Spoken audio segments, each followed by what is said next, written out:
Well, Shay, that's one of the things I love in what you did, and just sort of the paradigm that you painted is that there's broken masculinity, Right. and then there's biblical masculinity. Yeah. And I think oftentimes the examples that we see on TV, we see on the social media, are guys with platforms who get a lot of followers, and that may be broken masculinity. They may have the muscles, they may have the tattoos, but that doesn't mean that they have biblical character. And so part of what I felt in that moment as you called forth, and I saw my own son standing up, and it was very touching, is that it was a calling forth to biblical masculinity, and for men to be the example, for men to assume that mantle and that responsibility.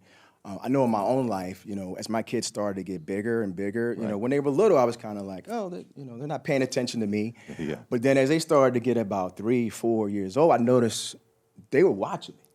They were little yous. They were watching me, and I thought, gosh, they're going to actually mirror me. Right.